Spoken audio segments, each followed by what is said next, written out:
welcome to O'Brien Icehouse for the first game of the Trans-Tasman Ice Hockey Challenge for 2024. It is Australia versus New Zealand, the Mighty Roos versus the Ice Blacks. So, big game. We're very excited to see it. Hockey is back in terms of men's hockey in Australia. It's sort of the kick-off for the AIHL season in the Australian context. It's a lead-up for the World Championships for both these sides, with Australia travelling to Serbia for the Division 2 Group A, and New Zealand, they'll be heading off to Sofia in Bulgaria in Division 2 Group B. My name's Michael Clough, and I'm joined today in commentary by a man who's just been collecting hockey bling for the past 6 months, Brian McKenzie. Welcome, Brian. Yeah, it's good to be here. It's my first time seeing the national team play, so excited for everything. And I'm also joined by a man who will fill up the rest of our pre-game on his own, Jeff Coop. Good morning, good evening, gentlemen. Jeez, that's a fantastic start. Kia ora to everyone watching in New Zealand and Aotearoa as well. It's fantastic to have them on our shores again, and it's great to have this series as a warm-up for both teams, and they desperately need it because both teams struggled last year at Worlds. They had tournaments that they would prefer to build on, per se. The Australians definitely going 1-4, being on the cusp of that relegation and needing that big 7-1 win against Israel to stave that off. But they went into that tournament thinking they were a chance for promotion, and they just never got close. So this year, heading into that tournament in Serbia, there's good teams again in Spain, Croatia, Iceland have somehow managed to stay up, and the UAE, with all the money they've pumped into their hockey program, it'll be very interesting to see how they go up against them. But New Zealand, they've got an interesting group as well in Sofia, and Bulgaria at home is just, that's a daunting task.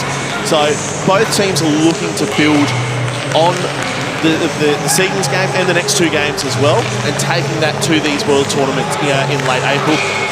There's a few players that aren't going in both squads, so it'll be interesting to see how, especially the Kiwis. The Kiwis have got about 6 players that aren't actually part of that squad. They're travelling reserves, but there's a lot of youngsters and a lot of good talent in this New Zealand team. I think it'll be a lot different than the previous times we've played them. Oh, it's important for these moments to ingratiate your young kids. There's not as much pressure. These tournaments are so difficult. If anybody's seen the National Championship World Juniors with Canada and America, there's a playoff round. The round robin doesn't mean as much. These guys go to these tournaments, it's 5 games. You need to win every single one of them. Every single game is a gold medal game, because if you lose one, you can't get promoted. And that kind of pressure is so difficult to have these kids jump into. You're 20, 19, whatever. You're jumping into your first national game, and it's against, the UAE or whoever, the host country who just got dropped down or whatever. It's a massive amount of pressure. You're representing your country. Here, these are a little bit of a feeling out moment for everybody, for the new players, and even for the old players who are coming back. This is the first competitive game that a lot of these guys have played since the end of the AIHL season, if they didn't go overseas. Well, on your point there, Brian, the Australian team, the Mighty Roos, their first up game is against the host Serbia on the 21st of April. And the Kiwis, they play Chinese Taipei in their first game. They should win that game. You'd think so. They should win that game. Some of these countries are strange. They're like the UAE. I don't think anybody, speaking to some of the Kiwi players from last year, they didn't expect them to be as good as they were. And then they look at the team sheet and all the names have Russian last names.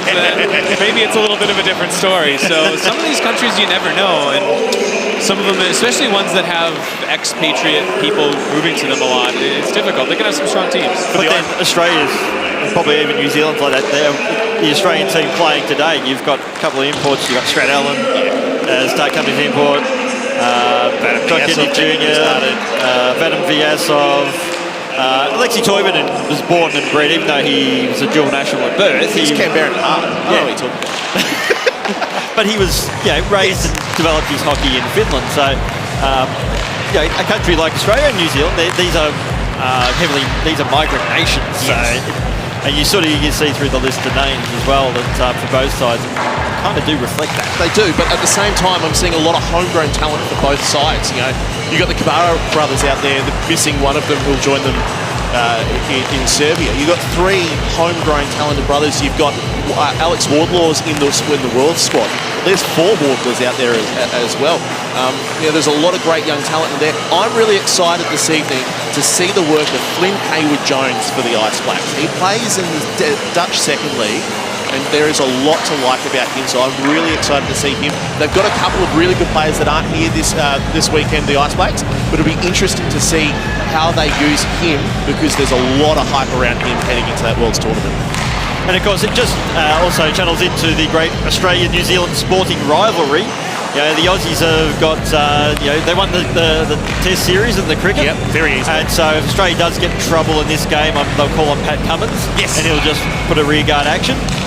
Get blood in this, Australia can get the blood. They'll have a 2-0 series lead before New Zealand will win the Blood is Low for the 3,000th straight time. Well, it's interesting because 7 of the last 9 games the Mighty Roos have won. You have to go back to 2019 when they played that series in Queenstown at the end of both nations' respective local seasons for when the Ice Blacks last won a game against Australia. So it's pre-COVID. Well, I mean, that makes it always so much more difficult. You're coming in, if you're Australia, you're the country that's supposed to win. You're in the division ahead of New Zealand. It's difficult, and that's a tough mentality to get around. Absolutely. As we're just moments away from the pre-game, so we'll cross to centre ice very shortly.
Can we please ask the captains of both Australia and New Zealand to join us for the ceremonial puck drop?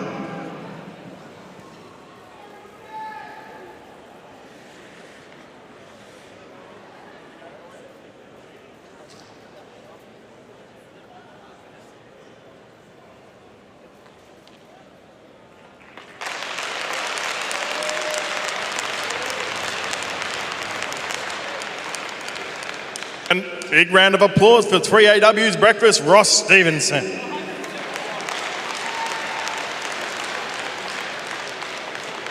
Now, ladies and gentlemen, I ask you to please stand if you are able and remove your hats for the singing of the national anthems of New Zealand and Australia, performed this evening by Jack Hollander.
Our free land, God Pacific's triple star, from the shafts of strife and war.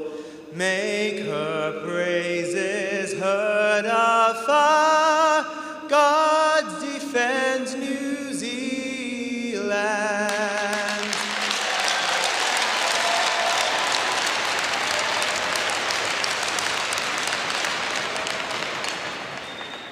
Australians, all let us rejoice, for we are one and free. We've golden soil and wealth for toil. Our home is girt by sea. Our land abounds in nature's gifts of beauty rich and rare. In history's page let every stage advance Australia fair. In joyful strains then let us sing, advance Australia fair.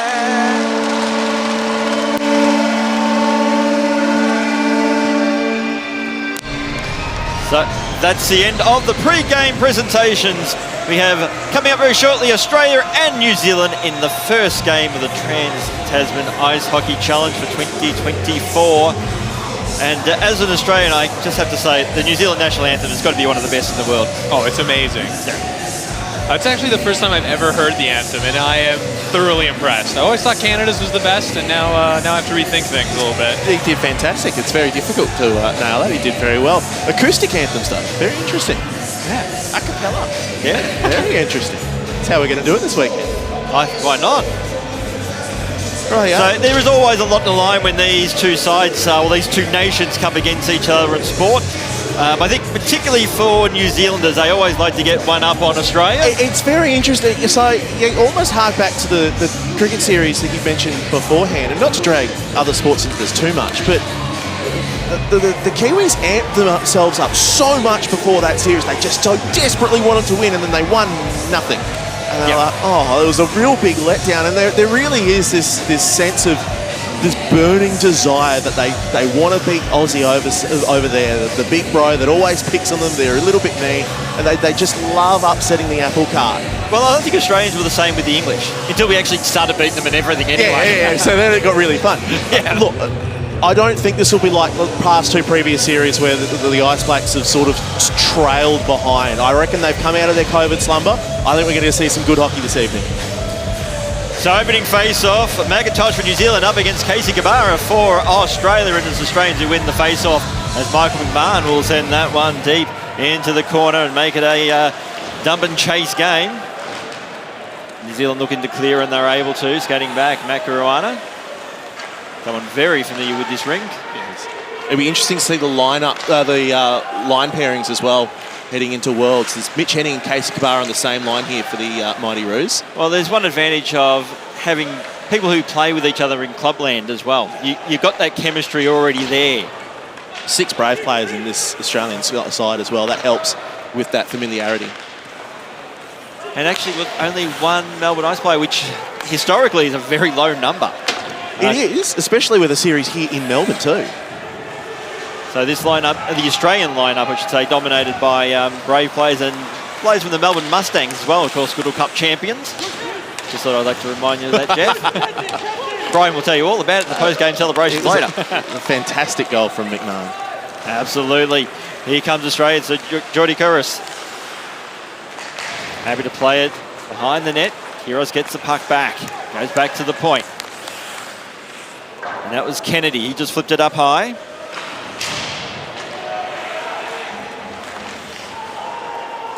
New Zealand looking to clear the puck, and they do so. It's going to be a foot race. Icing should be waved off as Kennedy gets there first for Australia. Burns fires on net, and the save has been made by Anthony Kimlin for Australia starting in net. Yeah, it's a perfect first save too for a goalie. You want to, like, he's the most experienced goalie I think here. I mean, amongst most national teams, he'd be one of the most experienced national team goalies, but still there's going to be nerves. It's the first time playing, and it's like a preseason game for a lot of these guys. They haven't played competitive hockey in a while. That's the perfect first shot. Simple, easy save, no rebound. So Burns for the Ice Blacks. Sent into the corner there by Amston. Kinlan comes out of it. Net to play the park. Amston gets it back. Shot was blocked. Good work by Ethan Halls there. Fantastic the pressure. Get it out of the zone. So Burns goes out wide. Add towards Vatanov. Good work on there by for Australia. And that was by Todd. That will be an icing call, and it will go all the way to the other side of the rink. And the face off in the attacking zone for the Ice Blacks. You start seeing... I was just about to say, we've seen takeoff of Jackson Flight tonight. It's fantastic to see. It's the physicality. It's the first time that these teams have started playing, and the physicality is the first thing that comes. If you start hitting each other, you start getting in the game, and all those other things start to find their way into your game. So New Zealand winning the puck from the face-off. Shot there by Henry. Then kept in there at the crease. Desperate defence there by Kimlin, denying the Ice Blacks. It's interesting because Scott Henry is one of those players I was talking about who is a reserve for the Worlds coming up. He's played 46 World Game tournaments for New Zealand. But it's a commitment to play. When you're talking Div 2 in ice hockey, it's a real commitment to play for you your go to national some team. weird places in Div 2. And they've been in Div 2B you're not doing it for the money. They've been in Div 2B for a very long time as well. I think they went to Mexico a few years ago. The Australian team has quite a few times. So puck spills free, and McIntosh will pick it up for the Ice Blacks. Now Foons for Australia, long-time veteran of the Mighty Roos. So Benson. This is a nice setup for Australia. The Kershko Nikosh made the save. You've been stressing that one all week, haven't you? Well, all day. It's a good start. I'll give you an 8 out of 10 for that. Thank you.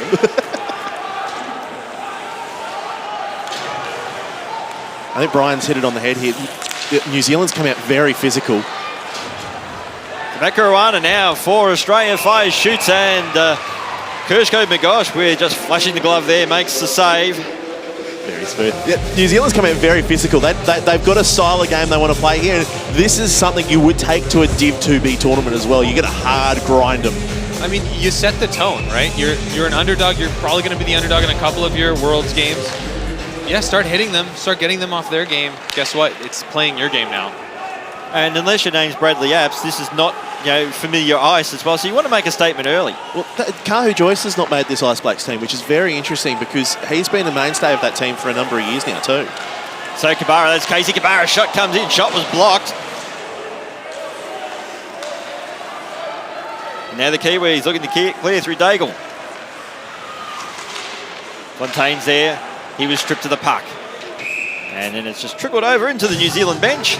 Jackson Fontaine, another one of those great youngsters that Kiwi hockey's got up and coming through. He's 19 years old. He's already played a Worlds tournament. He got 12 points last year at Worlds as well. And a tournament where New Zealand, the goals are plenty, but when you're getting 12 points in your first Worlds tournament, there's a lot to be excited about. Yeah, it's a lot.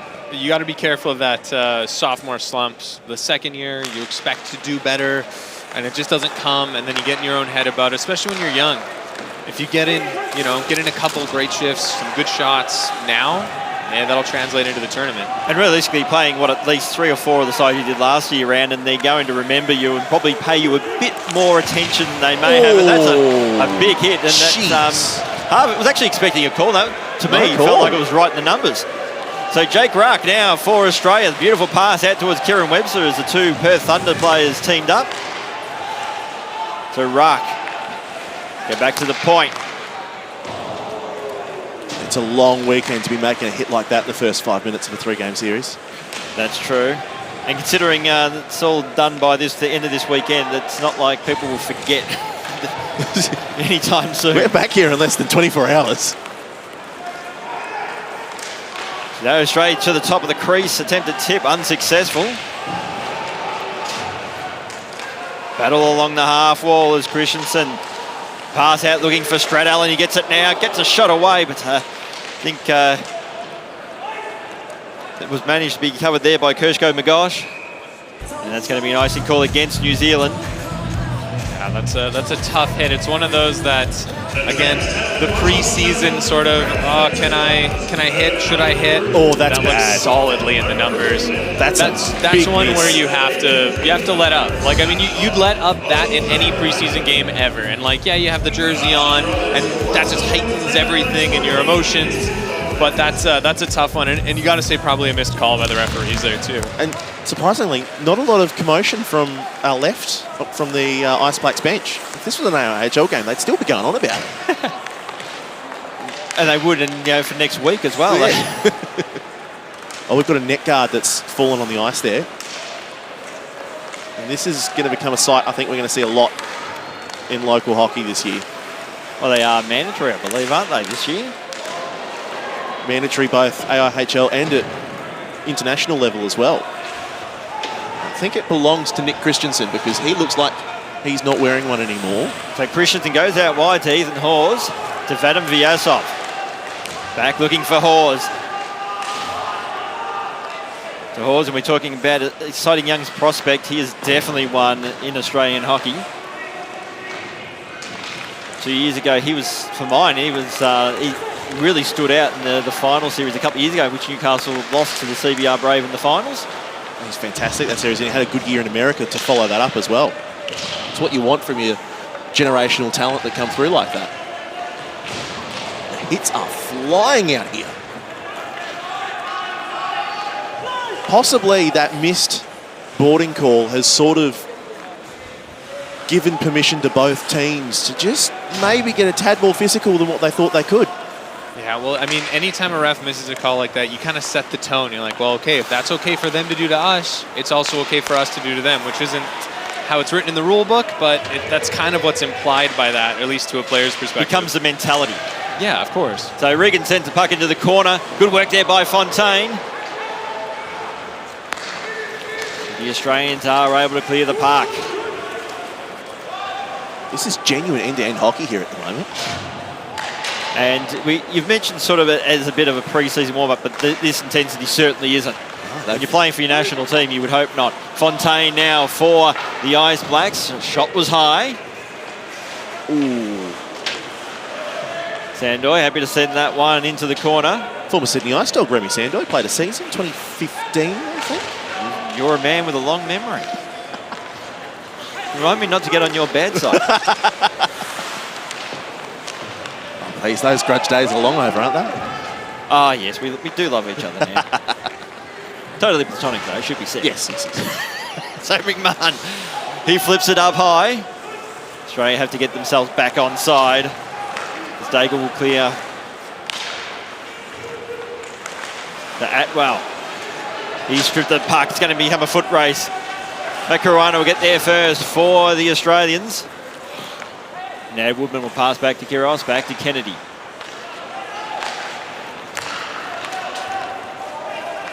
They're really trying to set a system up here, the Mighty Roos. Caruana out towards Kiros. And he'll set that one into the corner. So the Australians happy to play a real chip and chase game at the moment. It's real scrappy. And the fact that they did so badly last year, a lot of the players, when you spoke to them afterwards that went away, spoke about how they were outgunned and sort of gotten behind. Well, here's a chance now for the New Zealanders. The shot comes in from Henry as Kimlin makes the save. And speed was a real issue against them last year in Madrid. So it's interesting that they've gone this chip and chase style. Is that also an indication that at least around that neutral zone, particularly to the blue line, New Zealand are actually holding Australia pretty well? They're quite a speedy team, New Zealand. They're a lot faster than the last two series I think we've seen. I reckon they're leaning on that youth to really get that game going. Now Todd for the Australians driving towards net. Lovely little move there, and the save has been made by Chubbo Kershko-Magosh. Speaking of speed, Cam Todd put on the afterburners there. But I mean, you got to say that's probably the first like high quality chance that's happened for either team, and it's like you were saying, it's they're trying to beat them with speed, but New Zealand's keeping them to the outside, and looks like Kershko-Magosh can make the saves that he needs to make, and some that he shouldn't, which is maybe that one. He's in a goalie battle with Joel Hasselman. be interesting to see because they played even amounts of time over their careers at Worlds tournaments. Here's a It should chance. also be a sign that you've got some depth in your goaltender. You're not just relying on the one guy. Well, they've got a great young goalie in Tim Carey as well that plays for the Canterbury Red Devils. So they're not short of tendy talent over the ditch. So Allen now for the Mighty Roos will send that one in the corner. So again, a bit more chip and chase work from the Australians. Oh, bad turnover. Here's a Vadim Vyasov. He could have passed it back, went for the shot himself. But for those who are not familiar with Vadim Vyasov, he's not a real pass guy. Let's just say that much. He picks up apples by accident, doesn't he? If you want to do cross-reference sport, people should call him Kevin Bartlett. He would assist himself. Those of certain vintages will know the reference. Brian probably doesn't. They called him hungry. There's 4 million Kiwis that are going, what? Who? There's probably 4 million New South Welshmen to go to who. Okay, here's a chance now again for the Kiwis. Fontaine driving towards the net. Kimlin got that on his pad, the net comes loose. I like Jackson Fontaine a lot. I really like what he's bringing to this game. He is one of the standout players so far with these first 9.5 minutes that is really pushing to speed this game up, get in behind and create a chance for the Ice Blacks.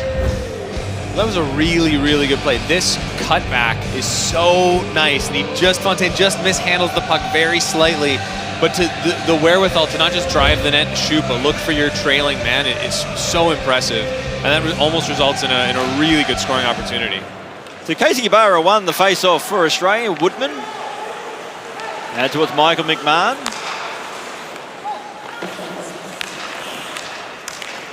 And it's been turned over. Here's a chance now for New Zealand.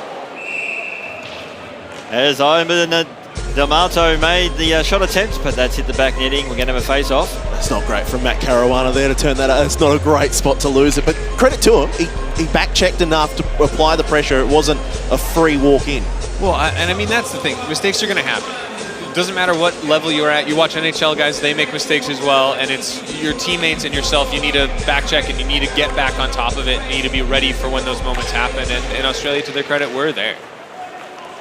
And as we mentioned previously, as Kimberlin makes say, there is a lot of these players probably just don't have the matches under their belt at this stage, and that's the value of this series, is that these players will get some pretty decent game practice in. And against very good competition. Doesn't matter what level you played at, if it's your local beer league or whatever, even slightly competitive hockey, it's not this level. It just isn't. Just means a bit more when you put your national logo on, doesn't it?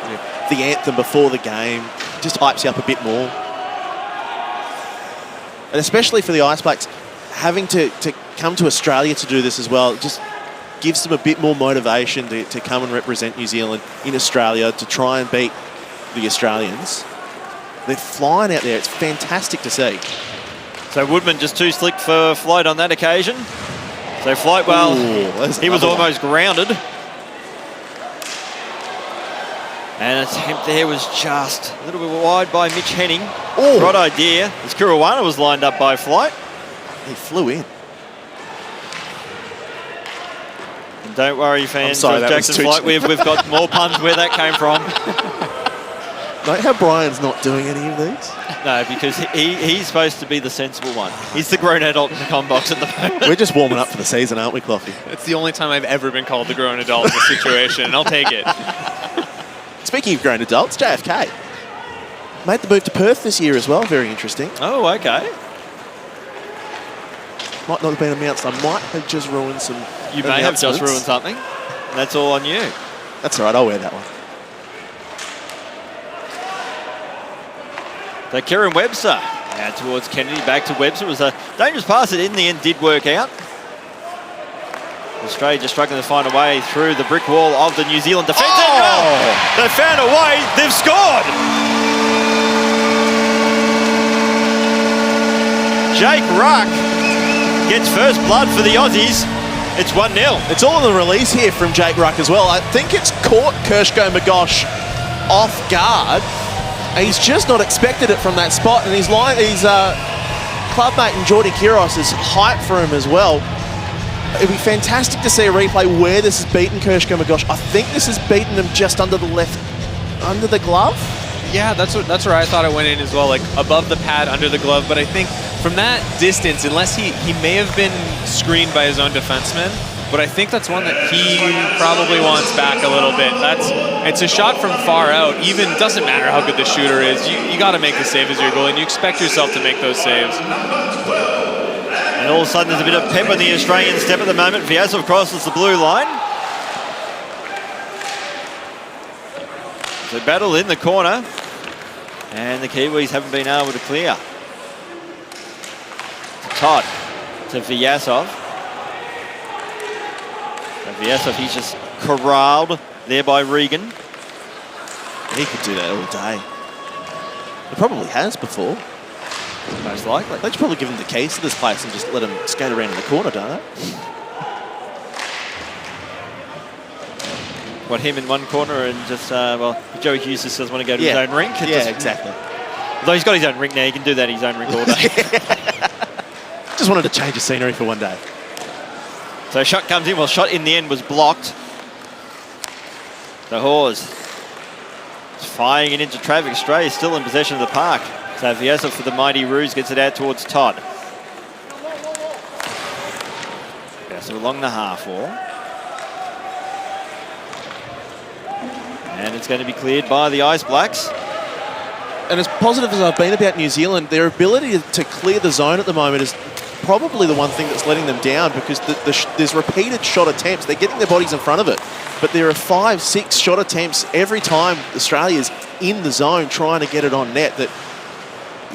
They need to get rid of that puck a bit quicker. Another shot attempt was blocked. That's a good pass.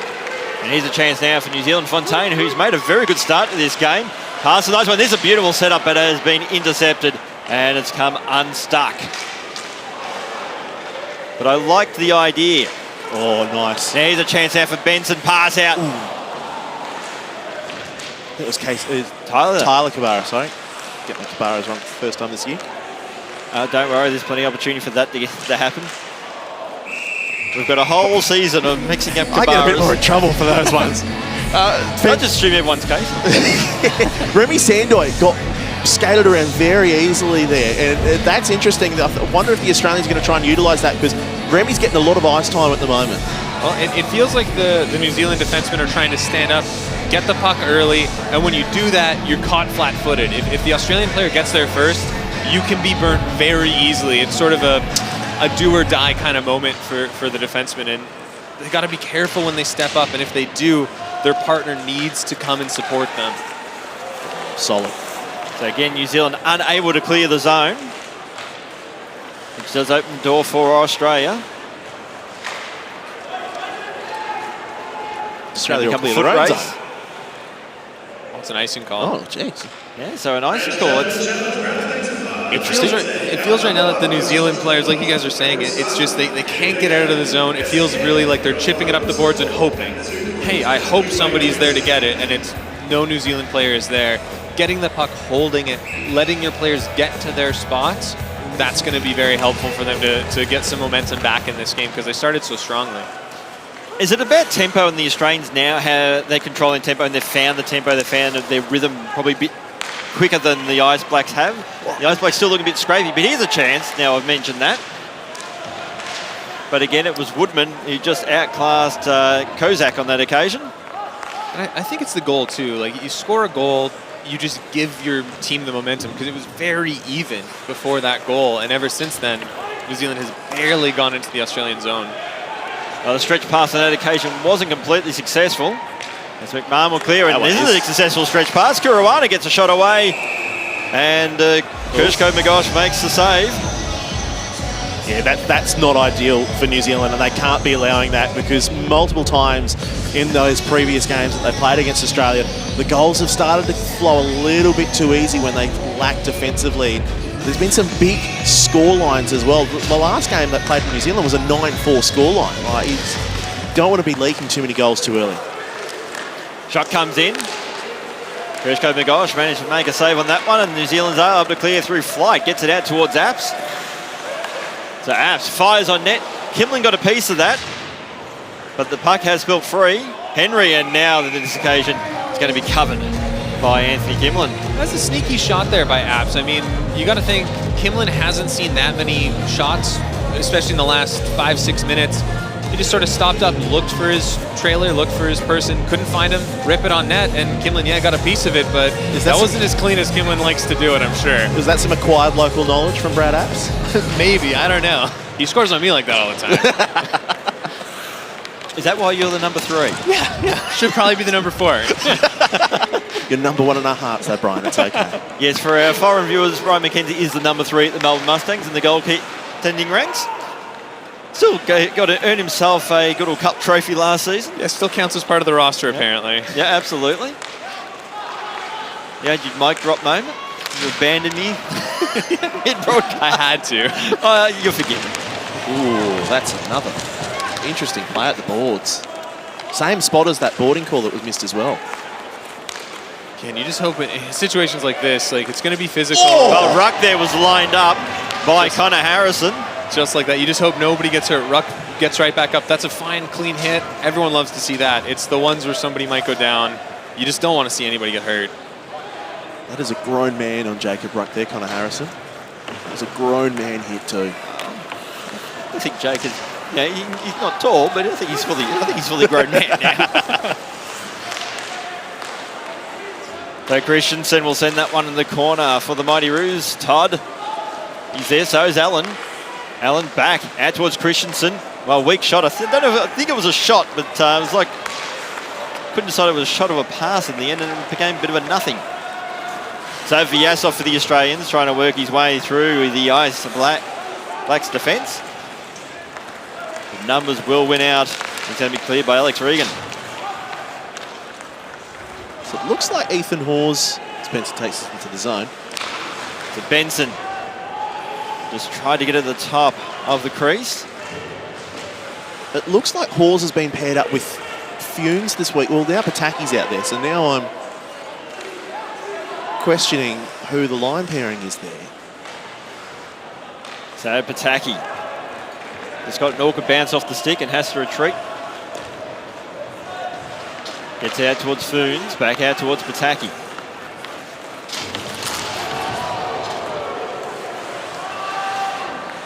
So Fedor for the Australians.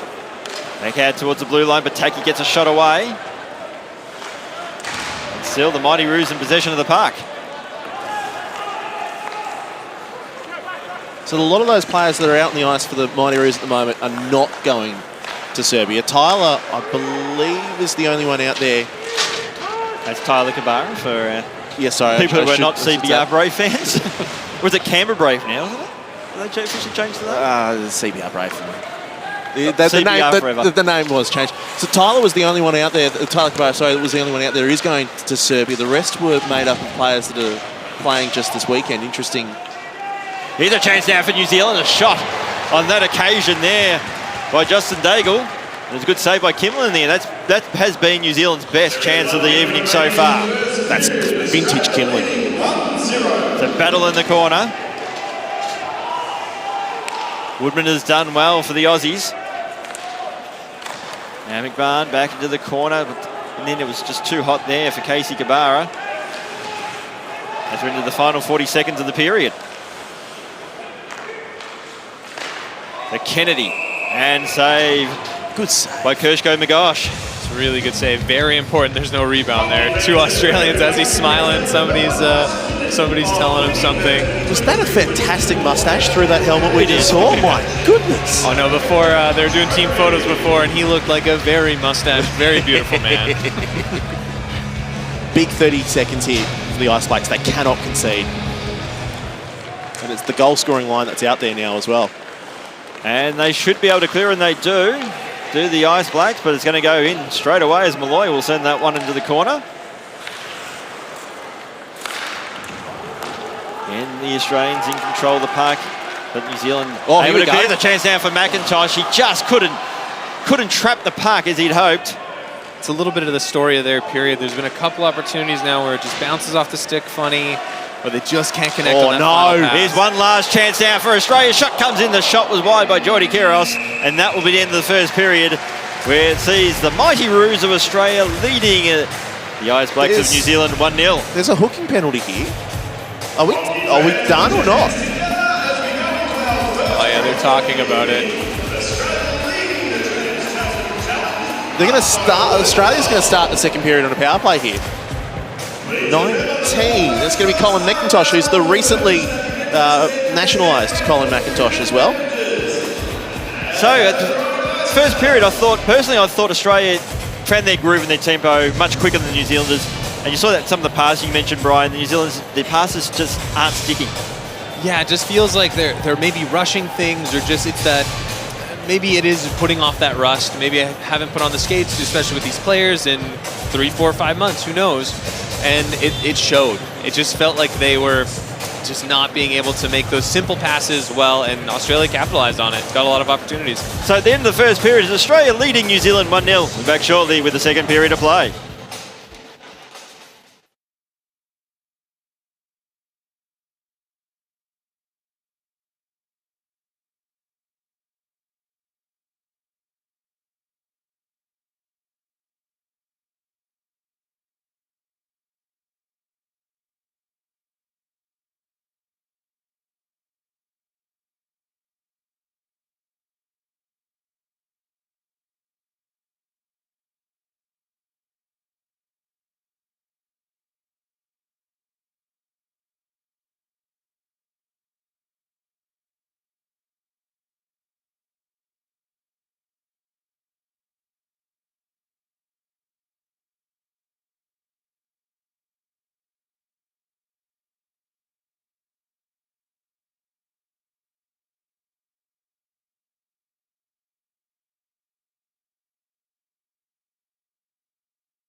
welcome back to O'Brien Ice House for the second period of this opening game of the Trans-Tasman Ice Hockey Challenge for 2024. It is the Australians leading the New Zealanders 1-0. Australia will start the second period on the power play. Colin McIntosh got a hooking call right at the end of the first, so the Ice Blacks will be on the defensive from the outset at the start of this period. Cloffy, you know how I feel about this. This face-off should be in the attacking zone for the Mighty Roos. The rule needs to change. It needs to change all across hockey. You can't have power plays starting at centre ice. I'm sorry. Well, I mean, that's what they say. They say the best penalty to take, if you can say if there's ever a good penalty to take, is in between the periods. Because you know that at some point it's going to start outside of your zone, and if you win that face-off, it's 20 seconds gone in the power play. So it's an important draw, you got to say, for the New Zealand team. And the penalty killers are fresh. Well, of course. Exactly. And the ice is fresh too, which can play with some of the passing and that kind of stuff. As much as it seems like it should be better, it does throw you off a little bit sometimes. So the Ice Blacks do win the opening face-off, and we'll send that one into the corner. Look at that, immediately. Down the other end it goes. So Woodman trying to skate the puck out, and he does. Goes from blue line to blue line, and then he was stripped of the puck as he tried to go coast to coast. Special teams were a big issue in Spain last year for the Mighty Roos, so interesting to see how the majority of this power play one sets up. Casey Kabara gets it out towards Jamie Woodman, back to Kabara, looking for McMahon. Dangerous pass, but the New Zealand's able to clear there through Dylan Devlin. So Jamie Woodman's quarterbacking this power play. You've got Casey Kabara, you've got Matt Caruana, you've got Mitch Henning out there, who has now fallen down mid-ice. Caruana will just wait for support. Interesting It's setup. Casey Kabara. Interesting setup the Mighty Roos have gone with here. Now Woodman. Wide towards McMahon. Couldn't track the puck. And then the intended target on that occasion. He slipped and fell, and that was Mitch Henning. So Kabara will go back, and so far so good for the Ice Blacks on the PK. What a great start. They've looked well organised. Now Kabara is trying to work his way through. To Hawes. Ethan Hawes for Australia. Now battling the half wall. And again, the Ice Blacks are able to clear. There's a big chance there for the Ice Blacks there. Vortanov could have collected that puck and gone up ice. Created a possible breakaway chance. The Hawes goes out wide towards Vadim Vyasov. The puck's been turned over. Here's a chance now for the Ice Blacks. That's the penalty done. And Vyasov now towards Todd, gets a shot away. Shot was a little high. And that was a very good PK there from New Zealand. It was well organised. It was tight. It didn't allow any good shooting lanes. You've got a player like Casey Kabara who has an elite release, especially on the power play. And he barely got a shot off. The Hawes out towards Vyasov in the corner. Oh, gee. Everyone's fine. Again, New Zealand will clear. Pass out. Out towards Eden. And a great link up there. There's going to be a penalty. I mean, it was a disappointing power play by Australia. It just felt very, I guess lethargic might be the right word, where it's just no movement. Everyone expected, hey, we're just going to find a great shot and we're just going to find that passing lane. You got to open those passing lanes up. Daniel Pataki will go in the box.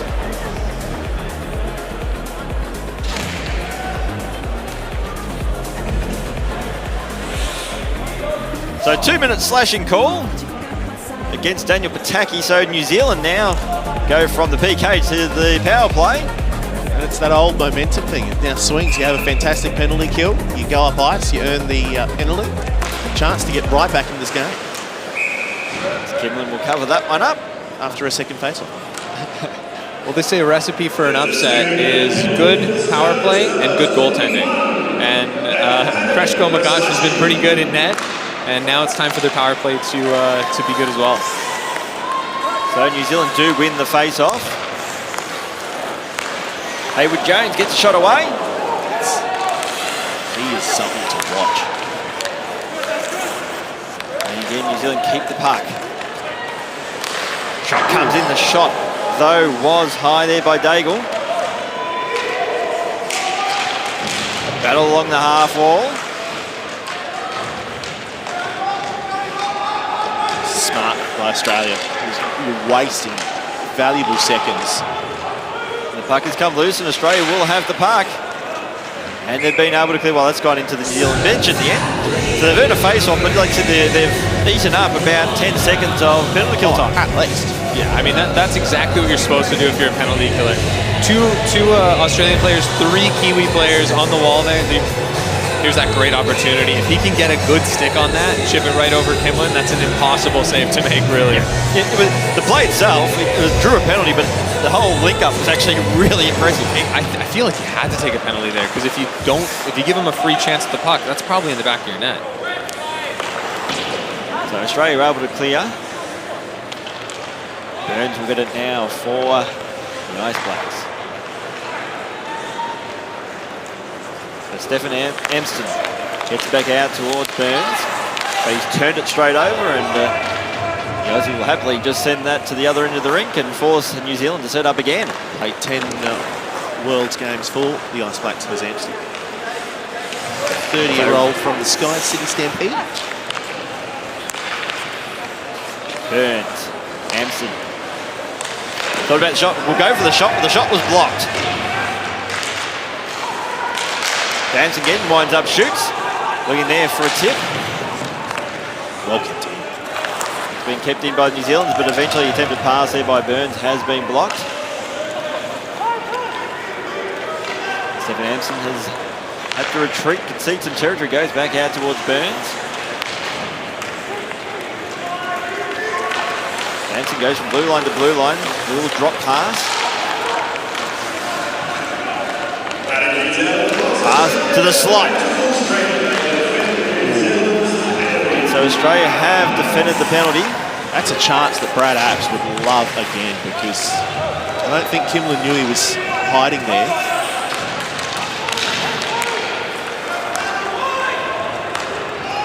Now McMahon goes from one corner to the other. The Australians will look to clear the zone. They do. Daigle now being corralled by Kieran Webster. McMahon. Just a bit disorganised there, New Zealand, on that line change. Australia just a bit disorganised, full stop at the moment. The shot attempt there by Ruck. Heard the unmistakable sound of rubber against the middle crossbar. Depends. Yeah, I think it's a great sound. As a goaltender, you think it's the greatest sound in the world. And New Zealand score. They pick up the rebound. Kimlin is claiming that it was kicked in, but it looked a little kicky to me. Right now, it sits at 1-1. Are we going to have a conversation? That'll be interesting. I thought it might have been kicked in. It's a tough one, because when somebody's stopping, it doesn't count as a kicked in goal if you're in that motion of stopping. You have to physically propel the puck in with your skate. We'll get a good replay of it here. Yeah, to me that looks like a good goal. It doesn't look like a kick. It looks like it's come off the skate. Yeah, absolutely. Yeah. Which it's allowed to do. Yeah. You're just not allowed to propel it with your foot into the net, if that makes sense. You're not allowed to give it more momentum, I suppose, is the better way to put it. I'm calling it as a goal. I think they're going to give us a goal. There we go. Yep, there you go. Aotearoa on the board. So Chris Eden gets the goal for New Zealand. It is 1-1. He is a legend for the Ice Blacks, is Chris Eden. 33 years old. He's played 23 games for them at a competitive level, 29 points overall. And he scored multiple times as well against the Australians in the last 2 series that these two teams have played. So here's another chance for the Ice Blacks. Nice move there by Vatanov. That's really good defense by Haas there. And again, you just feel the tempo of the game has increased with that goal. They've come out the better team, New Zealand.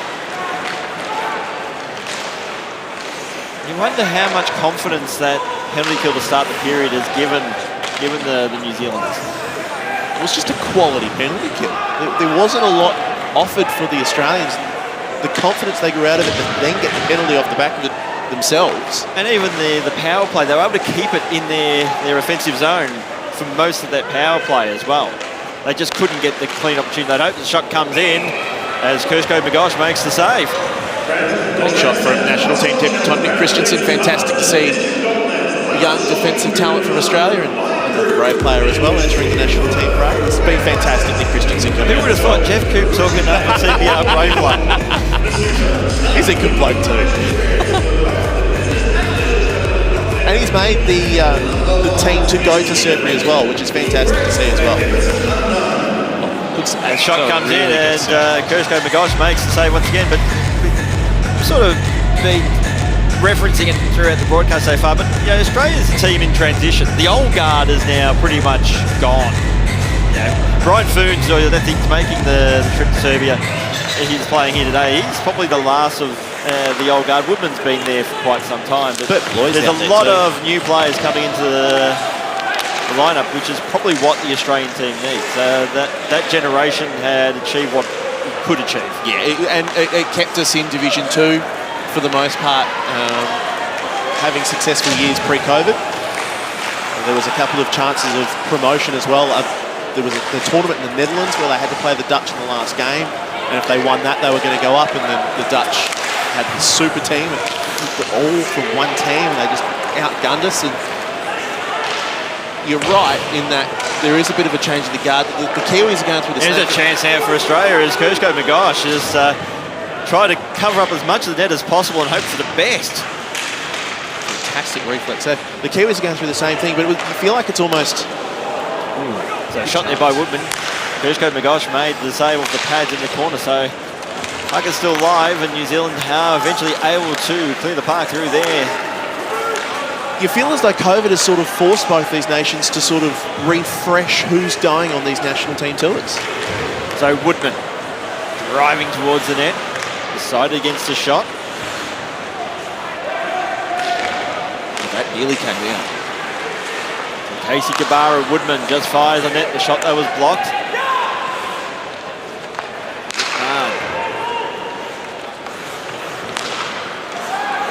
And turned over there by Fedor, and here's a chance now for New Zealand. Interesting, Fedor's playing on what would arguably have been this top line that we've seen so far from Australia. And the shoot, and New Zealand are in the lead. Goal scored there by Callum Burns. I mean, that was entirely made by McIntosh for New Zealand. He reads the play so well in his own zone, carries the puck all the way down, makes one easy pass out to his defenseman who finds his partner wide open in the middle, and screen in front of Kimlin. You put a shot, you put it on net, the goalie doesn't see it. Doesn't matter how good he is, it's probably going to the back of the net. Burns, a veteran of this Ice Blacks team as well. It's a fantastic shot. You very rarely see Kimlin beat from just like seeing I shot from the blue line. Has to be screened, and that's what he was. He was screened by his own player, which is even more frustrating. If you're a defenseman, you get it through that first man, which is exactly what happened there, and that first man screened Kimlin, and it hit the back of the net. And in the context of this, Atlanta gives one of those goaltenders you let him see because he's that good. And he sees it, he's very rarely going to let one through. As a defenseman, you don't need to screen. You don't need to protect him with a screen. The Roos have some work to do here, boys. Absolutely, and I mentioned earlier that the first period I felt like New Zealand, the passes weren't sticking, they just feel a bit rusty. Well, they've changed that very quickly. The passes are now starting to stick just like that one. Daigle to the crease, and again, this is opportunities that they're creating. Speed is killing. And they're just cutting through the Australian defence, and another opportunity. Australia's, that's another big hit. Not called. Love the to Ice see Blacks that one get again. the puck back. Shot was blocked, and that shot there was by Regan. Simon will go back, retrieve the puck, get it back out towards Regan.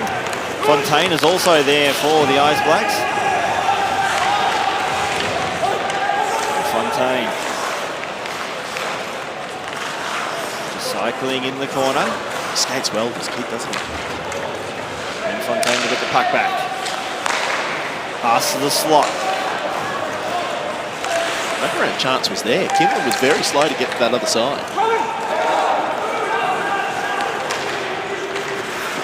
And Regan was just bumped off the puck. Good work there by Todd for the Australians. Now Allen. He's stripped of the puck. Malloy. It's the first time this period I reckon we've seen New Zealand labour. Here's a chance now for the Ice Blacks. Kozak will get there first. Has the puck now. In pass, looking for the slot, and they're looking for the slot a lot at the moment, the Ice Blacks. It's there. There's a lot of space that Australia are affording them in that area. So Vyasov gets the pass away. Out towards Hawes. Back out towards Vyasov. They'll pass to the top of the crease there of Chubakershko-Magosh, who covers it up and will have a face-off. And it feels like Australia's now sort of been woken up from a slumber. They're sort of being forceful out there. There was a lot of beaver taps going on out there. This is the second... Yeah, this is McIntosh. He carries it and he does such a good job. Protects the puck. Simple pass out. One more pass. And look, the player comes out, doesn't block the shot. And there's no way, Kimlin, just from his look, you can tell there's no way he saw that shot. And that player, it's the most frustrating thing as a goalie. That player, if you're committing to a block, you have to make the block. Get in the lane. Don't be afraid of it. And I don't think he was afraid of it, to say the least, but you gotta make sure you block it. If you're going to put yourself in that position, you just got to wear it. Yeah. It's what you wear the protection for. Yeah, make sure you get less protected. Yeah. It's less protected than you think sometimes. Yeah, vulcanized rubber has a way of finding it through protective equipment, doesn't it? Or at least making sure you know that you've been hit with it. Especially the shape they've made. Tiny vulcanized rubber discs. So Fedor for the Australians. They were very impressive in the debut season for the Brisbane Lightning. I think at one stage he was the early clubhouse leader in points when the Lightning announced their rival league by just demolishing the Central Coast Rhinos. He filled his boots against the Rhinos, that's for sure. He's a big man too. That Brisbane team though are quite large as well. They do have a lot of size on their roster. Main finals their debut year. Now the challenge of backing up in their second season. So battle along the walls. Australia have the numbers and eventually they do win the puck. So Woodman. Again, we'll send that one in the corner. So not much movement from the Australians at the moment. And Woodman just wasn't able to keep it in. And you know these games are about systems and fitness, but you still want the result. And it seems only now that Australia has gone behind on home ice that they've sort of woken from a bit of a slumber. I mentioned in pre-game that the Australia get in trouble, they can just call on Pat Cummins to bring out a cricket bat. They'll hold the rear guard. Well, they may have to make that call at the moment. So Woodman will skate it out for the Australians. Goes to the pass, nice little setup. That was out towards Casey Guerra. Woodman will get it back. He's been everywhere the past 5 minutes, Jamie Woodman. Bit of a lone hand for the Australians. Shot comes in, but Kershko-Magosh will make the save. We've seen a lot of that line of Casey Guerra, Matt Caruana, and Fedor seems to have gone onto it with McMahon and Woodman at the point. Jamie Woodman's in absolutely everything though at the moment. He's running the show out there. He's making things happen, and it feels like Australia just expecting something to just go their way. And it's just, you need movement, you need to make those chances happen. They're not just going to come for you the way New Zealand's playing today. No, they've become very organised defensively, and the Australians I don't think are doing enough to try and work their way through it. It's just sort of those predictable plays. It makes it easy to defend. Yeah. Whereas on the flip side, New Zealand are trying to create chances. They're trying to use speed. They're just trying to work a way through, and it has certainly helped set up their first goal. Well, we mentioned it a couple minutes ago. They're finding those players in the slot, and it's because of their movement. Australia's standing pretty passively defensively, and New Zealand's exploiting that. Look at the positioning now. Only now is Ruck getting into the slot. Everything's stuck on that far side, and now they've turned the puck over. Oh, JFK's been called for interference here.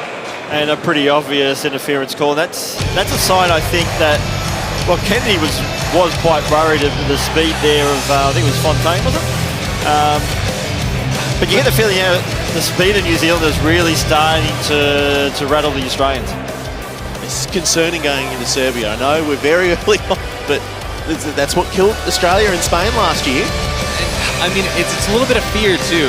It's the fear of the speed, it's the fear of the scoreline, and just all these things. Like, he's backed up by his defensive partner there. He does not have to do it. You just have to sort of get in his way a little bit without touching him to make him Slow go him wide. down. Yeah. Or force him just to dump the puck down. Yeah. So New Zealand on the power play as Daigle will send that one in the corner. A little backhanded attempt. Another shot comes in that was blocked, and that shot was by Connor Harrison. Daigle gets the puck. To Eden.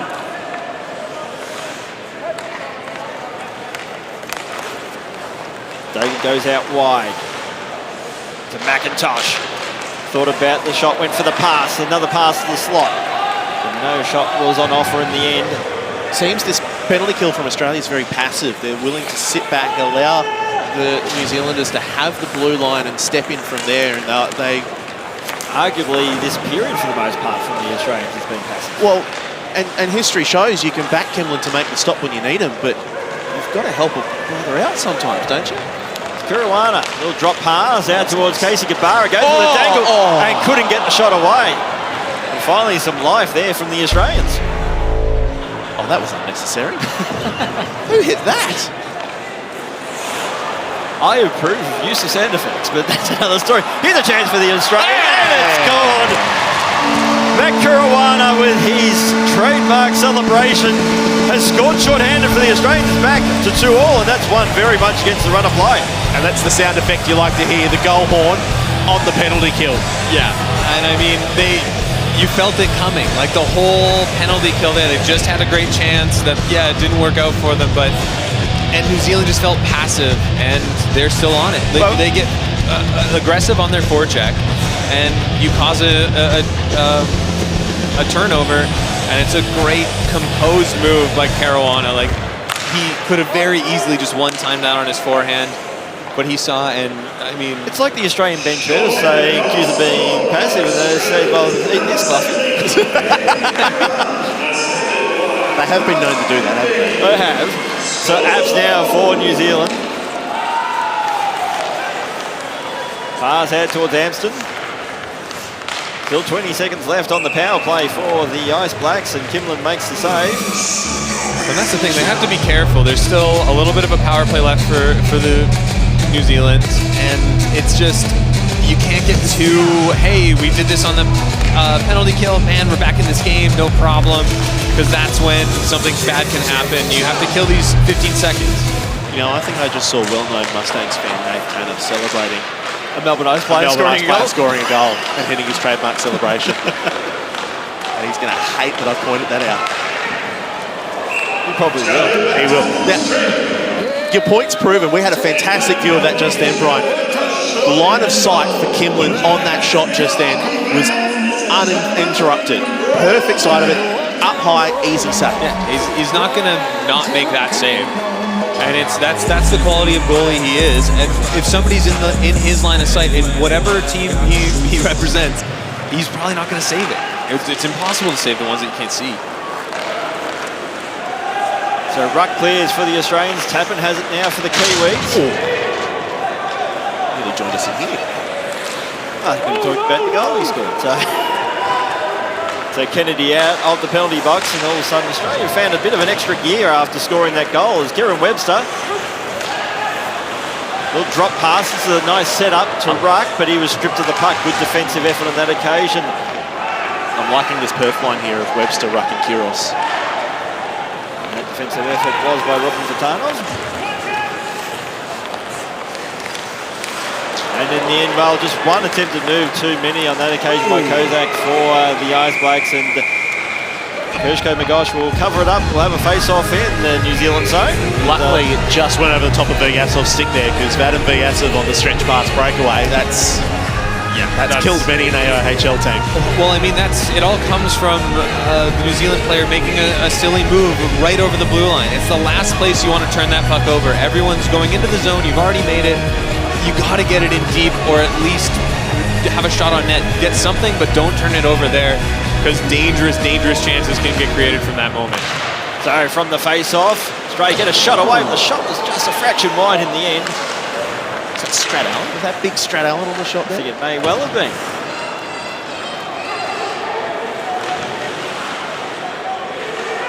So Todd. Towards Christensen. So Strat-Allen just had the puck poked away from him. And then he takes a tumble and has drawn a penalty. So I was talking about line pairings earlier. You can almost call this a Sydney line with the Vadim Vyasov experience here. Strat-Allen, Cam Todd and Vadim Vyasov. It's a big line. That's a powerful line that you can't move them off the puck. They've just drawn a penalty against a quality player in McIntosh as well. That's the kind of stuff you want. And then you send out this line. It's Casey Kabara, an elite player. Jamie Woodman, an elite player. You've got Caruana's out there. Mitch Henning brings the speed. Sorry, I was smacking off the ref there, calling the tripping call. So Australia on the power play, well, they were successful on the penalty kill last time. Can they cash in on the power play? Hey, Kabara, that's Casey Kabara out towards Woodman. That's a good pass out towards McMahon. That's the pass they weren't doing earlier on the power play. So Woodman. And to Kabara. Just tried to find a pass in the slot, but it wasn't a good pass in the end. And it trickles over the blue line. Woodman, in fact, it's not been called. I thought that went over the blue line, to be honest. So Henny. Now it's Woodman.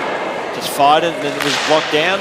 But just too wide. I think Caruana got a touch on that. Possibly off the shaft of the stick that it came down over. But it just bounced on the wrong side of the net, so in the end, no harm was done. So McMahon. Chris Barsel in there towards Henning. Henning will get there first for the Mighty Roos. Battle along the half wall. Casey Kabara. Goes out wide towards McMahon. Trying to get it back out towards Kabara. Dunn will get there first for the Ice Blacks, but has unable to clear the zone, and the Australians get the puck back. A big change here. That's a great pass to Webster. Just couldn't trap the puck in the end.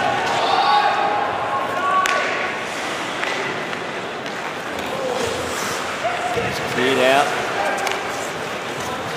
Now Vyasov. Out towards Allen. Todd's also there now. Hawes will go back and he'll retrieve the puck. Better power play from Australia. Doesn't look like they're going to get a goal on this, but a better power play looks better. And as we know, perception is reality. Even if it's not reality, you just make it your own. Yeah, exactly. Now battle again along the half wall, and New Zealanders are able to clear. So Hawes has managed to kill the penalty. And Hawes has lost the glove. Ethan Hawes' glove is sitting in front of us at the red line. So Todd forced out wide. Oh, it's a pass away. And we've got a broken stick there for Vadim Vyasov. And he'll probably be cursing that one all night. So Allen, here's a chance out of Fedor, and makes a shot and a good save by Kershko Magosh. Pass into the corner. It's going to be a foot race. It'll be an icing call in the end. So with 5 seconds left, it's going to go to the Australian offensive end, and they have a chance to take the lead. 5 seconds left. You can't concede here if you're New Zealand. You just got to lock it down, whatever you do. Get in front. Bodies flying in front of this. Yeah, it's a tough icing call to take. I don't think it was a necessary dump of the puck, and you just have to hope that everyone buys in and just ties up sticks. And that's all you got to do. If you're the centerman, you tie it up. Just let the puck sit there for 5 seconds. Oh, he's lost it. But they will get the puck back, the Ice Blacks, and are happy to gobble up that time we mentioned. And that is the end of the second period. It's 2-2. Fantastic from New Zealand. Just simply put, fantastic from New Zealand. They came out with intent, they came out with passion, they came out with speed and a plan. Well, once they killed that penalty at the beginning of the period, all the momentum was in their corner. And Australia got it back at the end. That power play was very effective at the end of the period, and that penalty kill goal changed the whole momentum of the last 4 or 5 Yeah, minutes. it's almost just that 20-second patch on the power play where New Zealand lost their concentration, let themselves down, and got exposed. Yeah, and I mean, it's just them thinking offense instead. Like, you don't expect to have to play defense, but you got to be ready to. You can't make these silly plays in the middle. Even if a puck bounces or something, you have to be thinking defense. So the end of the second period of the Trans-Tasman Ice Hockey Challenge, it is 2-2 between the Mighty Roos of Australia and the Ice Blacks of New Zealand. We'll be back shortly in the third period of play.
Welcome back to O'Brien Icehouse in the third period of play of the Trans-Tasman Ice Hockey Challenge for 2024. It is 2-2 between Australia and New Zealand, so we are set for a barnstorming finish in this first game. And it's always important in any three-game series to get that first to win under your belt. As a Queenslander, I come from an experience of Origin and winning Origins, and you have to win at least 2. Yes. Winning game 1 does help. It does. You can lose game 1 and still win 2, though. Yes. It's a good thing about sport. It's a bit like tennis, playing 3 sets, winning that first set. Tennis should be 5 sets. Well, in my case, Make them play the 7-hour marathons. I play comp tennis, and I'm usually on the receiving end of a bagel. I do not want to play 5 sets of 6 love. It's all right, Cloughy. You'll win a game one day. I have a success rate of about 10%. So Woodman gets it out towards McMahon. The pass was just a little bit too hot for him. How the... Brian, you'll be able to speak to this better than I. The light show's still going. Oh, there we go. It's just stopped. That would have been so distracting for the players, wouldn't it? They were practicing it on Thursday night with our training, and it was very distracting. So it's a good thing that they figured it out. It'd be almost as distracting as having your name spelt wrong on a jersey. Yes, well, apparently we haven't got Geordie Corus on the side. We've got Geordie Kroios on the side for the Mighty Roos. Like he's got a few Australian jerseys. You hate that be your first and only one. Yes, his name has been spelled incorrectly on his jersey. Daryl will fix that up. He's very good at that. He'll have the pick a part out there tonight, the sewing machine, and it'll be fixed up in no time. So Ruck now for the Australians. Good work there by Malloy, just delayed the pass out towards Webster. Drop pass looking for Ruck, who had other intentions of where he wanted to be, and opens the door now for the Ice Blacks as Fontaine. Shot was blocked, and it's just batted away there by Kimlin into the corner. Devlin pass to the slot. Simon, shot was blocked, and it's been kept in by Regan. In fact, it hasn't been kept in. No, yes, it has, so it has been played. Block party out there, and as Brian said, when you've got a goalie of Kimlin's calibre, you don't turn the puck over there. That's a bit messy. If you're going to get in front of him, make the block, and that's what the Australians have started this third period doing. They've really gone out there and made sure to throw their bodies in front of the puck and keep it from getting towards the net. I think that puck hit the roof, didn't it? Got high. Did, most certainly. Outside of my field of vision. I don't know. Can you physically get the puck that high? Although, that said, my field of vision is probably to the screen, not much more. I'm used to the Canberra ring where a normal stretch pass hits the top of the ring. So. I believe in the Canberra rink you can't do a saucer pass. No, you can't. Everything's along the ice. New rink's coming soon, they say. As the golden rule is, when I'm in it for the grand opening, yeah, I'll fully believe it. And even then, but I do hope it happens. As well as in Adelaide, the new rink's being built there. And that is very much something we'll all be looking forward to, as Vyasov was stripped to the puck. Well, at least when we say we, we're talking about Australian ice hockey people. But well, imagine these games not just having to be played in Melbourne. Like we can have a game here in Melbourne, and next weekend we can go to the new rink in Adelaide. And the following weekend we can have our national team play in our nation's capital. Like that would be fantastic. Or take the Taylor Swift option and pretty much Melbourne, Sydney, and maybe a game in Singapore for good measure. Have the Singapore government throw in $3 million. That'll fund these nations for a lifetime. And they actually do play in the World Championships. I think they're in Div 3 Group A, Singapore. Something like that. I did check that earlier. There's a lot of good up-and-coming nations in Southeast Asia in ice hockey. Yeah, Malaysia is also playing in the World Champs. With their, I think, one rink in the country in KL. All you need is one rink. Play a comp out of one rink. Obviously, home ice advantage sort of disappears. That's good.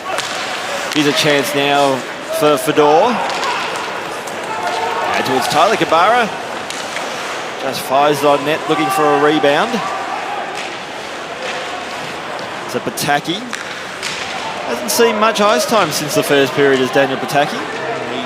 He was getting short-shifted there on the back end. Him and Funes seem to be a D pairing. And Brian Funes, I've actually noticed Brian Funes has been standing at the back of the Australian bench a lot, almost acting as a quasi-coach, being very vocal on that bench. Hasn't seen a lot of ice time.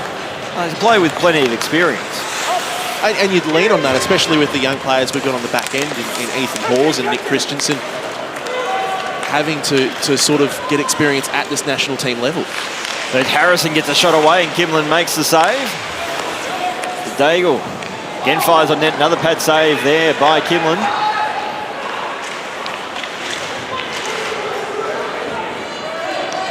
Now Kimlin decides to play the puck.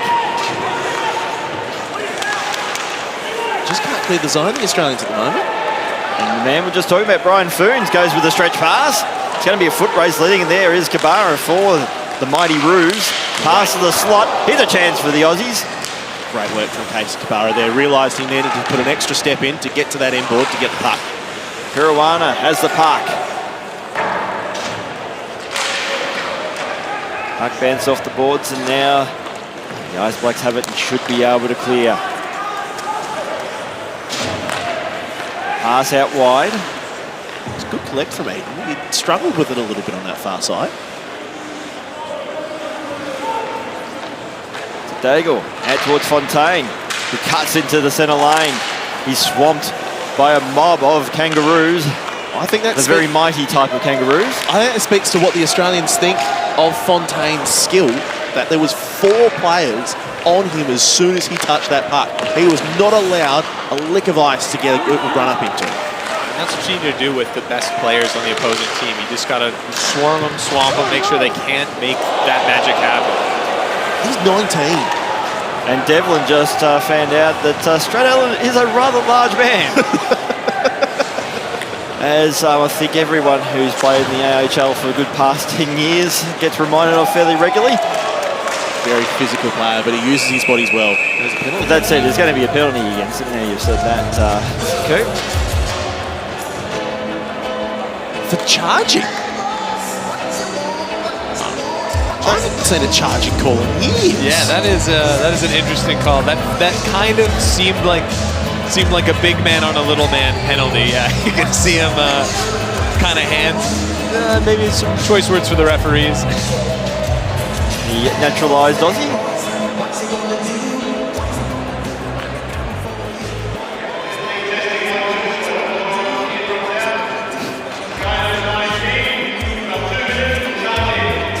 Must be a AAHF thing that charge, because we see some odd penalties at an international level. Yeah, the game gets called a little bit differently when it's an international game.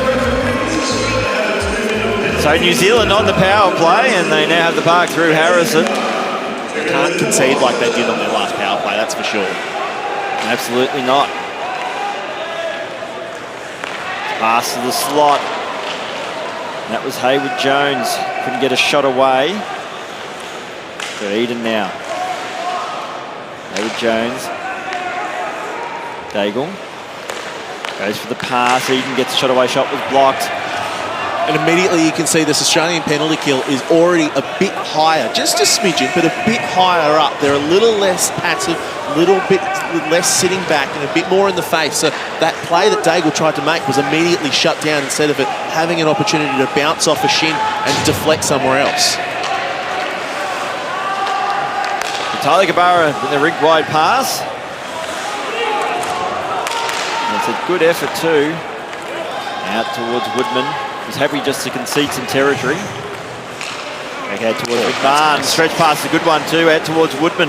He's waiting for support. He thought about repeating his last move. Oh, wow. And that was good work there by Woodman, keeping possession of the puck now. Well, in the end, fanning on that one was Tyler Kabara, but Tyler, jeez. He got away with it in the end. Burns. Maybe a literal lifesaver, but he's almost caused 1,000 heart attacks here. Dancing out towards Burns. Burns will take the blue line. He'll go out wide. Fontaine. Looking out towards Burns. The puck has been cleared. Well, that's a fantastic penalty kill by Australia. I don't think there was an actual shooting chance by the Australians. So Apps puts on the afterburners. Australia killed the penalty pass out towards Fontaine in the slot. The shot was just on the edge of his stick and it went well wide. And again, Fontaine, as soon as he got near the puck, there was 2 sticks right there. One on top to block the shot, and there was a second player in his vicinity. And that's exactly what you need to do. Like we just said, it's best player. He's going to get in those positions. That's a great position he found himself in. Abs did a great job to find him. He just can't. He can't touch it, cradle it, and shoot it. He needs to get it off right away. And I'm sure he's a good enough player to figure that out very quickly. So they got to be even more on him. I know this might upset a few of our listeners across the ditch, but surely there's a couple of AIHL clubs watching a player like Jackson Fontaine going, he would really do nicely in the lineup. I mean, if they're interested in coming over, I think this might be a little bit of a showcase for some of those clubs as well. The Botany Swarm are well represented this weekend as well. Looks like actually good representation across the board of NZIHL clubs. There's only one player, two players if you include Bradley Apps, but he played quite a while for the Canterbury Red Devils. That's not actually at an NZIHL team, which is fantastic to see. And all the Australians are in the AIHL as well, which is what you want at this level. You know, you've got. Here's a chance now for Ruck. There's that Perth line causing issues again. The Australians, they're all from an AIHL team. They've all started at AIHL teams, and most of them started at AIHL teams, but they're all part of that local setup. They're all at home, so your national team setup is constantly around each other, whether they're playing against each other or with each other. They know how everyone works. And it's so important when you're trying to build the quality of your ice hockey, just to have players come through the ranks and show that it's possible to, hey, you started in a club here, you can make the national team, you can get to the highest level you can get here. You don't need to find other avenues, and that helps build the game, which is exactly what you want. A player like Mackenzie Caruana has really worked his way up the Melbourne Ice. He's now in a leadership role at the Melbourne Ice. Captain, yeah. And he's out very much a leader. Oh yeah, he absolutely deserves it. That's not a because he's also one of your best players sort of thing. He is a captain. And even when he was injured a couple of seasons ago, regularly on the bench, I think every game was on the bench. Yeah, and he was, the first guy at training, even with, he had a shoulder surgery, first guy at training, last guy who left, like even then when he absolutely didn't need to do that, you just knew he was going to be captain the season that he came back. Oh, no. And here's a chance now for the Ice Blacks. McIntosh. It's out towards Eden now. Hayward Jones. Eden just tried to stuff that through. Pass to the slot. It was turned over and Australia were able to clear now through Todd. So Todd out wide, out towards Woodman. That was a good opportunity. It's the first time we've seen Australia really utilise that trailer play for about a period and a half. So Fontaine just over the skates back, but did well to get it back. Goodness. Took the blue line, tried to drag his way through, then he was stood up. Someone sign this guy now. He looks like a dangerous player every second he has the puck. I want to see him week in and week out. What he needs, though, is, as the shot comes in, what I think he needs is, whether he's going for that one move too many, when he's got the puck, he needs one of his line mates to basically skate with him, to create the passing opportunity or force the Australians to provide the defensive coverage. And it's such a hard thing to do. You have a player at that level, he's hitting bodies, he's doing everything. What can't he do? And it's just, you have a player that thinks the game at such a high level comparatively to the rest of his teammates. You just need to find players who can find him and find his empty space and understand where he's going to be and let him drive and create the play. But you need to help facilitate that, which is much easier said than done. And it also means you're dragging a defender, but here's a chance now for Australia as it was Tyler Gabara got the shot away. That's a moment where you really need to get that puck on net. It's a 2-on-1. Here he is again. Here's another chance again. That's it did force Kershko Magosh into a save, but in itself it was a pretty stock standard save. You expect a goalie to make it, but if you're missing the net, you're just giving a goalie a free save, if you want to call it that. And it's just, at this point, 8.5 minutes to go, it's a tie game. like get anything on net. You get a rebound, especially on a 2-on-1. You throw it low on the pads, that's a pass. You're passing it to your player who's driving the net. Did anyone ask before the game what happens if scores are tied? I assume we go into overtime. I love overtime. It gives you more airtime, doesn't it? Exactly. It's all about you. Yeah, exactly. Here's a chance there for Kozak. Kozak for the Ice Blacks, but good work there by Michael Mann. Separated puck from player, and now Mitch Henning cuts into the slot, and that's a nice save there by Kershko Magosh. That's what Mitch Henning's capable of. That speed down the left. He opened up the body on that shot, and there was a man in front as well, which blocked the sightline of Kershko Magosh. Just fantastic. Calm with the glove. Make sure he gloved it, but a good shot by Mitch Henning. The dead side of being a goalie with those masks is you can't just not the moustache up to make it say like that. The satisfaction. Look at him. He knows he's made a good save. Look at him. I mean, his glove has looked like the best part of him so far today. He's made a couple great saves. And the mustache. And the mustache, yeah. Sorry, yeah. Mustache tied with glove. But I mean, he's made several. Like, that was a fantastic glove save. Like, if that went in the net, nobody would have thought anything of it. It would have been a great shot. And it's just, that's all the credit to him. And the calmness of those saves, that bleeds confidence. If you're confident making a save like that, it bleeds that confidence through your team. And to think there's a goalie battle in New Zealand ice hockey. And we get to see 2 more keepers this weekend. So battle at centre ice, and it's won by the Ice Blacks. Harrison, he's tied up in a corner. Ruck, fanned on the pass. And then fanned on the pass again. Eden was there for the Kiwis. He's going, attempted clear by Kennedy, unsuccessful. Here's a chance there for Harrison. No look shot was just a fraction wide. I don't think they realised Eden was all on his Pat Malone there. And that's what happens sometimes. These guys just met each other, some of them. If you are a little bit more comfortable with somebody, you're calling for that puck there. You're letting each other know where you are. And because that was an incredibly dangerous opportunity that went by pretty innocuously, to be honest. And if they're talking, that's a big difference. You know your player's there, you're going to put it on his stick, and yeah, you have a fantastic scoring opportunity and maybe a lead with 7 minutes to go. And that's the advantage we've mentioned a few times as Kershko Magosh makes the save from the face-off, but that's the advantage of playing a series like this, that these two teams can develop that chemistry and rapport before the World Championships. Well, it's so important. I mean, they'll play some exhibition games as well before their tournaments, but so many other teams don't get these 3 games, and it's a huge benefit. Absolutely. So Fontaine driving towards the net, gets a shot away, and in the end, Kimlin got enough of that. It's an unreal save by Kimlin. But we saw how good Jackson Fontaine is on that occasion. I've seen enough. I'm making a phone call after tonight. Yeah, that's it's his holding of the puck. He comes down the wing, holds the puck, looks like he's shooting. Nope, I'm passing it tape to tape, and it's a wonderful save. I don't think Kimlin was 100% certain where that puck was, but underneath him, and it's a very important save at this stage in the game. And that's a championship-winning defender in Nick Christensen that he's just skated around. Like, nah, not today, buddy. I'm going over here. You can't stop me. Just outstanding. So Christensen, the pass was a poor one, has been turned over to Fontaine. Fontaine drives towards net. He shoots and was unable to capitalise.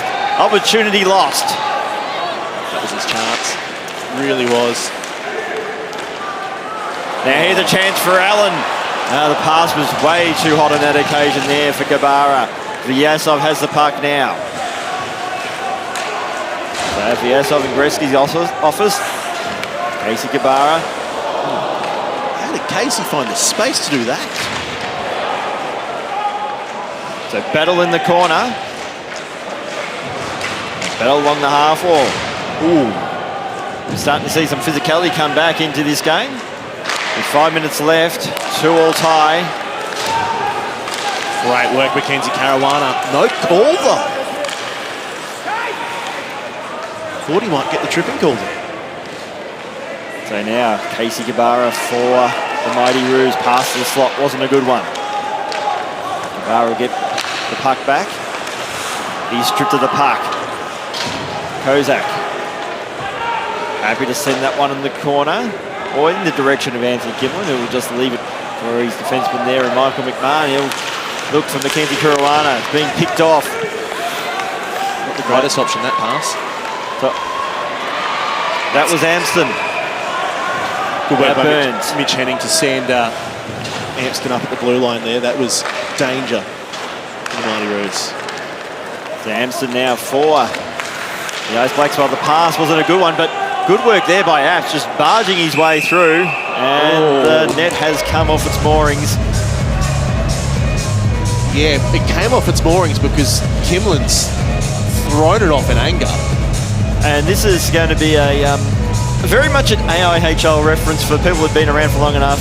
Was that a Matt Izzy move? Yes, it was. Jeez, there's a name I haven't heard in years. He was fantastic. He was outstanding. In an era when most of the leading goalies were essentially imports, he was the local hope, and is a great player for the Newcastle North Stars. He walks so Kimlin could run. What am I looking at? You said there's something very intelligent there, Jeff. That's the one for this year. Oh, wasted in pre-season. It's 20-something more weeks of Cookisms. Yeah. Kozak, he's done well there for the Ice Blacks. He's lined up now by Kieran Webster. And you can feel the tempo really starting to increase, that this game does mean something. So Ruck, he's been good for the Aussies tonight. He's been fantastic. He's trying to play his way into a plane ticket. So Kennedy, well, just missed the puck. Opens the door now for Vatanov. It's a shot away and a save there by Kimlin. Oh! And Get a bit of that! Just reminding Strat Allen that, he can hit too. So McIntosh out wide. Out towards Regan. Has a shot. Missed the target completely. So battle in front of the Australian bench. Here's a chance now for the Ice Blacks, and Kimlin makes the save. The vision to see that pass is fantastic. Chris Eden just lamenting a chance gone. That's outstanding. Is that a backhanded pass through the slot? That's a huge hit. That's a great hit. And I mean, on Strat Allen, too, who's giving him at least a foot, and usually an immovable force. Yeah, and it's setting a tone. There's a lot more physicality. We talked about that. And I mean, that's another great chance for New Zealand, who seems to be momentum's on their side right now. A couple of Sky City Stampede jerseys just shown in the crowd there. Glorious yellow jersey.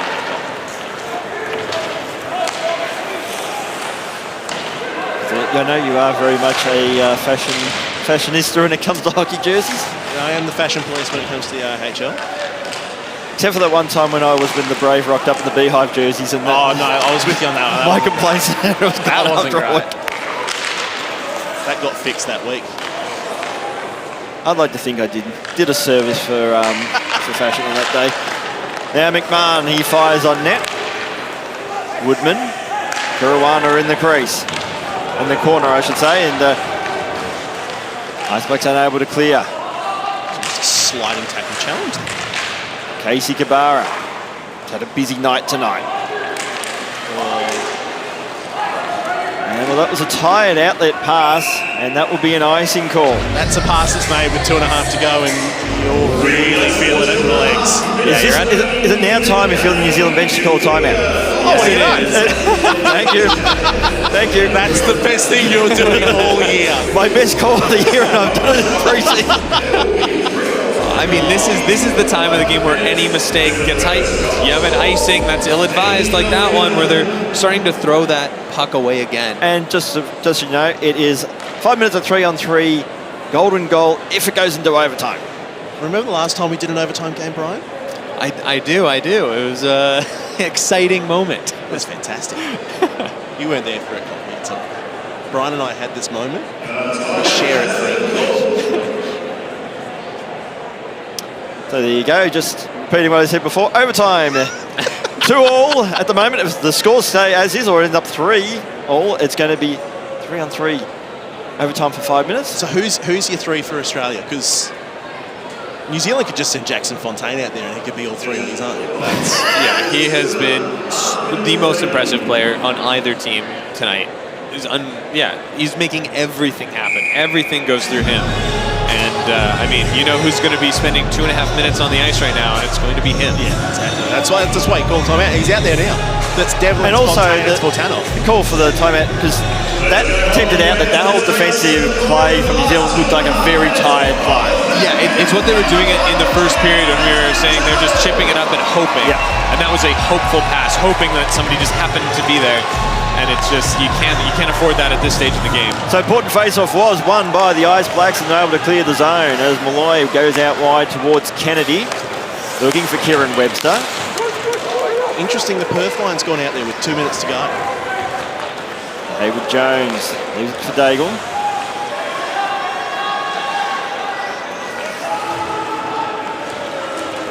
Daigle just assessing his options and gets a pass out towards Harrison. No-look pass, and been turned over to Allen. Tried to barge his way through.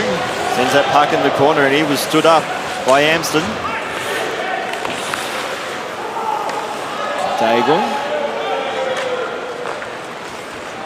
At the moment, the Kiwis are looking, the fatigue, the passing that I would say is fatigue-related, they're making a lot more of those than the Australians at the moment.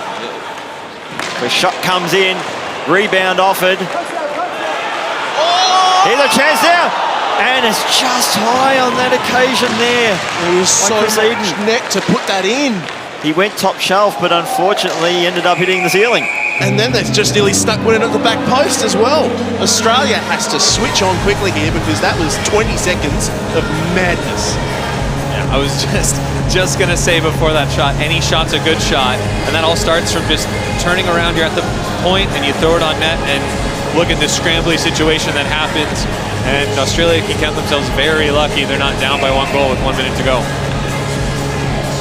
And now it's a face-off for New Zealand at the right end of the ice front. And But the Australians will win the face-off. Important face-off win for the Mighty Roos. To Benson. And the Falcon Benson pass out towards Casey Barra was a good one as well. A bit of a no-look pass. It's just knocked the screen in. So it's going to be a penalty against New Zealand. That's going on Atwell. So now Woodman.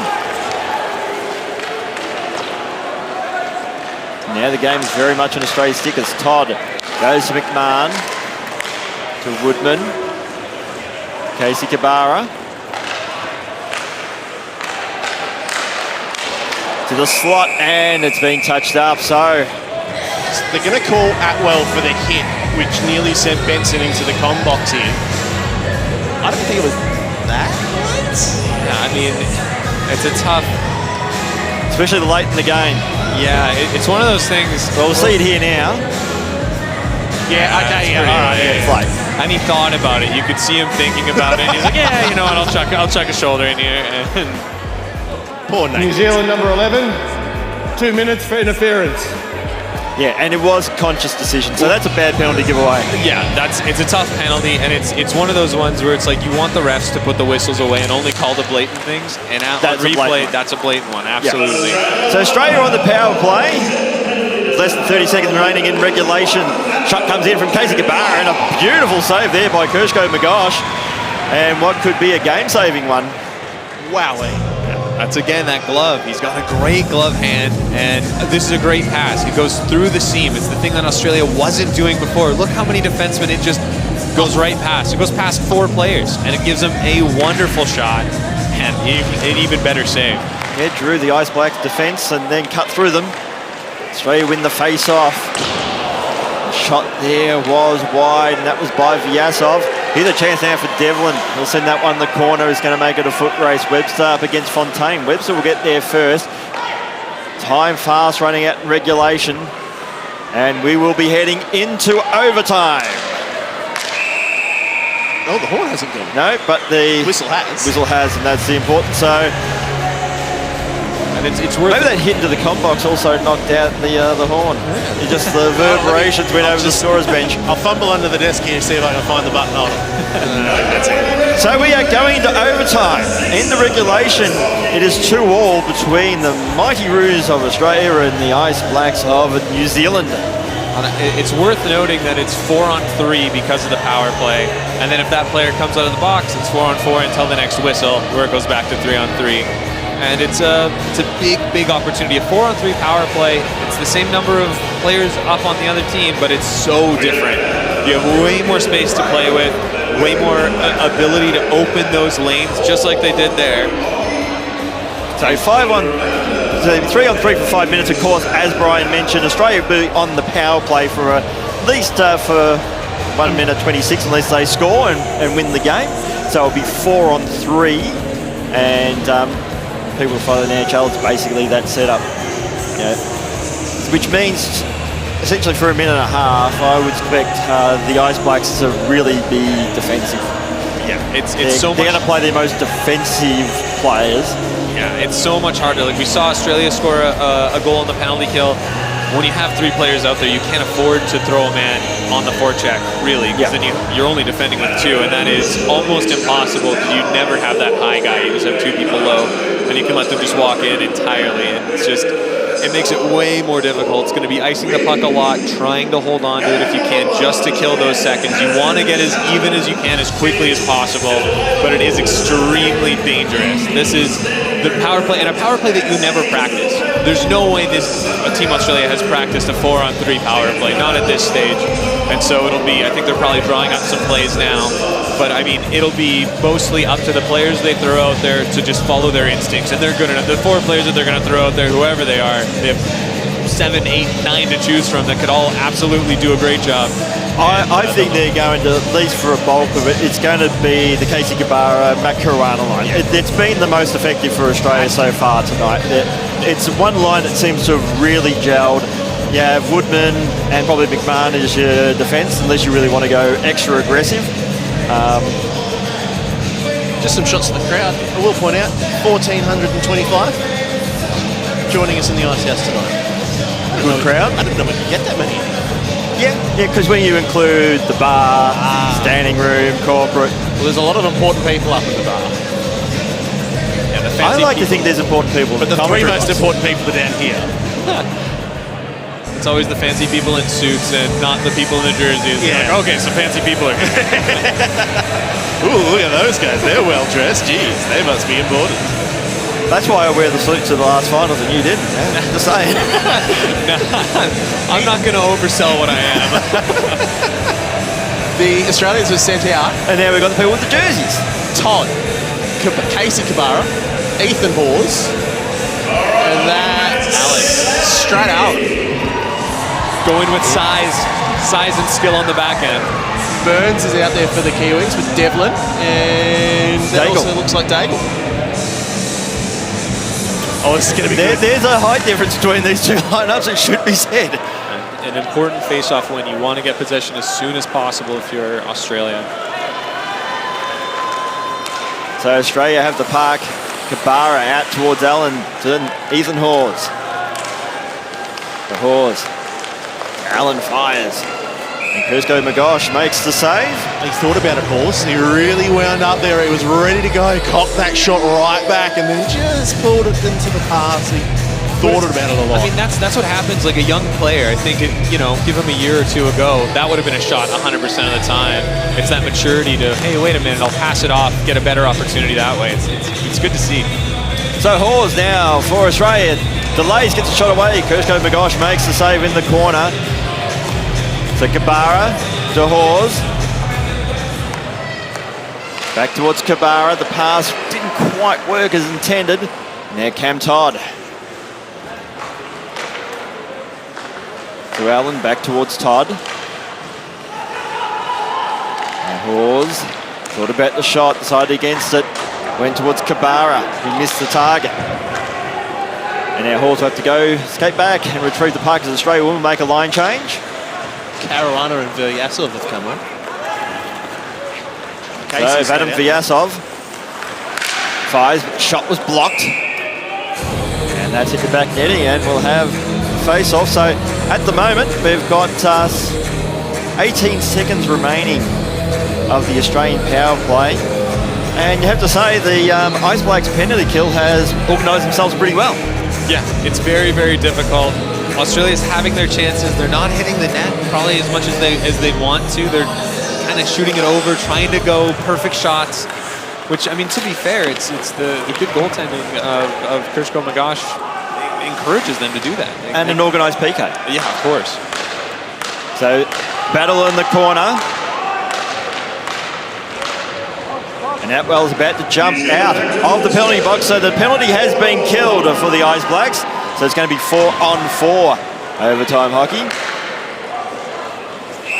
And that's hit the back netting, and that's probably to the relief of the Ice Blacks. So now we go 3-on-3. And, well, our new favourite player, Jackson Fontaine, will surely be one of those players coming on. No, it's Eden McIntosh and Daigle. That's understandable. McIntosh is a fantastic player. He's actually one of the ones I would have had on that line. But Eden's a known commodity. You know you're going to get goals from him. The Aussies have gone with Kabara Casey.